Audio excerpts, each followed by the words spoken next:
Pero mga idol, napakalaki ang porsyento na posibleng matalo ni Boy Ungas itong si Boy Tapang. Bakit kamo?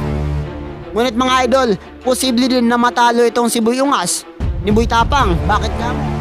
Kamusta mga idol? Here we go again, Mark Andre TV. At nakikita nyo naman ang pagmumukha ko dito sa ating channel. At syempre mga idol, ngayong araw na ito ay magre-reaction nyo tayo sa ating aspiring YouTuber. Dalawang umaangat at patuloy na nangangarap, patuloy na tumutulong at nagpupursigi para sa hamon ng buhay mga idol. Marami ang nagre-request at marami ang nagsasuggest kung posible ba at sana magkatuluyan itong dalawa na magkaharap sa taas ng ring. Ano nga ba sa tingin nyo ang mangyayari kung magkaharap itong dalawa sa taas ng ring? Ano nga ba sa tingin nyo ang mangyayari kung mag-sparring sila at maglaban sa Nabali Love YouTuber? Kaya sa video na ito mga idol ay inaanyayahan kitang tapusin ang video na ito dahil dito pag-uusapan natin ang mga posibilidad kung sakasakali magkakaharap nga itong si Boy Tapang at saka si Boy Ungas sa taas ng ring. At sino nga ba ang nagpapakita sa kanila ng kakaibang lakas sa taas ng ring at kung sino nga ba ang mauunang babagsak at manghihina sa taas ng ring. Pero bago ang lahat ay shoutout muna tayo sa mga walang sawang sumusuporta sa ating YouTube channel. Shoutout nga pala kay Kagala Amigo TV. Shoutout din kay Kevin Linkard TV. At syempre sa sobrang solido nating subscriber at supporters, commentator sa ating channel na si Mr. Forest Vlog. Since day 1, siya ay nandyan po mga idol simula umpisa hanggang sa huli, hanggang sa ngayon ay nandito pa rin siya. Kaya sobrang maraming salamat sa iyo Mr. Forest Vlog. At mag-comment lang din sa baba kung sino ang gustong mapashoutout sa ating susunod na video at tinitiyak ko na hindi ko kayo babaliwalain. Kaya simulan na natin.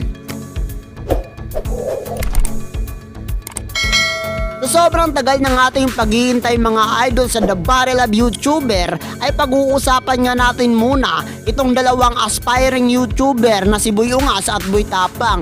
Kung posible nga ba na magkaharap ito sa taas ng ring at kung posible nga ba na maglaban ito through boxing at sparring fight.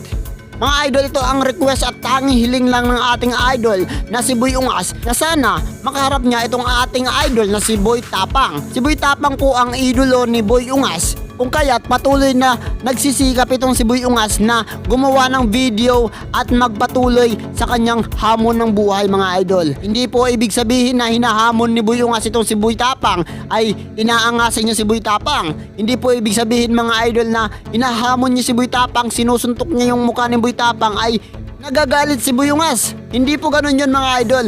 Ginagawa niya po yun para manotice siya ni Boy Tapang. Para mapansin siya ni Boy Tapang na ang kanyang idol ay gusto niya makaharap sa taas ng ring through boxing, through sparring fight. Dahil ang gusto lang ni Boy Ungas ay mangarap din kagaya ng pinangarap ni Boy Tapang para matulungan niya ang kanyang mga kapatid, magulang at ang kanyang kapwa. Pero bago yan, pwede nga ba at posible nga ba na magkaharap itong si Boy Tapang at saka si Boy Ungas? Magiging kabang-abang nga ba ang paparating na labang kung sakasakaling maa-approvean ito at kung sakasakaling mapapansin ito ni Boy Tapang? Posible nga ba na magkaharap ito? Mga idol, sa kanilang mga sparring mga idol ay nakikitaan nga natin ng kakaibang lakas at kaakibat ng galing. Sa mga video ni Boy Ungas mga idol ay nakikitaan nga natin siya ng kakaibang lakas, energy, bilis ng suntok, lakas ng suntok. Hindi siya madaling mapagod at kung hinihingal man siya may inilalabas pa rin siyang lakas sa kanyang mga kamao. At rumaragas ang suntok at pag natamaan ka nito ay tiyak kung aalugin niya ang buong buhay mo. At syempre itong ating idol naman na si Boy Tapang ay may kakaibang lakas din naman na nakikitaan naman natin since day 1. Since nagsimula siya na pumasok sa Nabali Love YouTuber at nakitaan siya, napansin siya ng mga napakataas na mga YouTuber na may kakaibang talento pa lang itong si Boy Ungas, hindi lang sa pamamagitan ng pagkain ng kung ano-ano, kundi kaya niya pa rin pala makipagbakbakan sa taas ng ring. Dahil kung babalikan niya natin mga idol ay itong si Boy Tapang bago mag-YouTuber mga idol ay isa pala siyang amateur boxer dati. Kaya sa awa ng Diyos ay natulungan siya sa pamamagitan ng YouTube ay nabigyan siya ng panibagong buhay, panibagong pag-asa na muli maitaguyod niya ang kanyang pamilya sa pamamagitan ng paggagawa ng video mga idol. Kaya kung maglalaban itong si Boy Tapang at saka si Boy Ungas ay makikitaan nga natin sila ng same na strength mga idol. Bakit kamo? Kasi nakikitaan natin itong si Boy Tapang at saka si Boy Ungas ng kakaibang lakas na ibinubuga nila sa kanilang kalaban. Ngunit mga idol, dito tayo magkakaproblema dahil nakikitaan niya natin itong si Boy Ungas na agresibo siya. kahit na napapagod na siya ay kaya niya pa rin sumuntok ng sumuntok.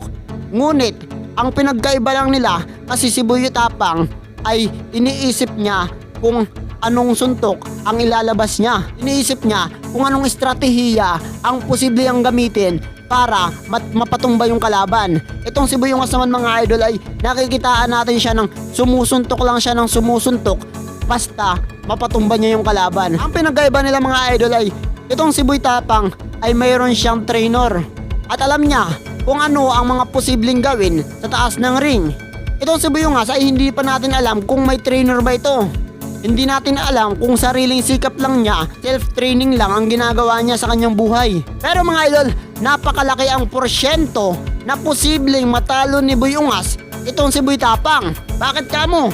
Kasi kung ipagkukumpara natin mga idol ang laban ni Boy Tapang kay Russell at ang laban ni Boy Ungas sa laban niya ngayon, ay malaki ang pinagkaiba mga idol.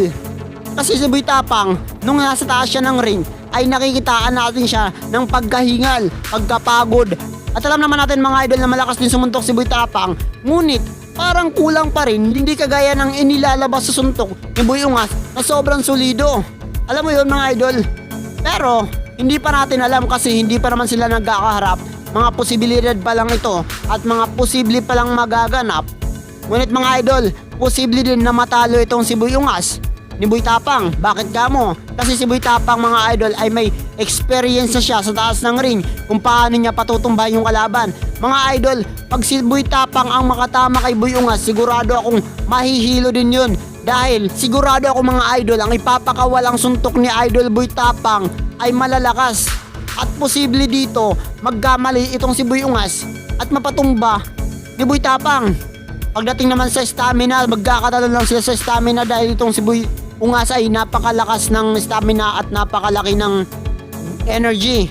Sa boxing fight mga idol ay makikitaan niya natin ng agresibo itong si Boy Ungas at posible na ito ang ikinalamang niya kay Boy Tapang. At itong si Boy Tapang naman, ang lakas ng suntok na ipinapakawala niya ay posibleng magdulot ng pagkatalo ni Boy Ungas. Kaya yun mga idol, kung may suggestion pa kayo sa baba, kung ano ang napansin nyo, kung ano ang mga isa-suggestion dito, kung ano ang mga posibleng mangyayari kung sakasakaling magkaharap nga at maglaban itong si Boy Tapang at saka si Boy Ungas ng Negros. Kaya mga idol, ano sa palagay nyo? Nagustuhan mo ba ang video na ito? Mag-comment lang sa baba at sabihin nyo kung ano ang sarili nyong opinion para mapag-usapan natin sa susunod na video. At hanggang dito na lang tayo mga idol. Kung nagustuhan mo ang video na ito ay inaanyayahan kitang isubscribe ang ating channel. Ako ay nag-upload ng 1 hanggang 2 video araw-araw at ang video na i-upload natin sa susunod ay ang inaantay nyo. Maraming salamat.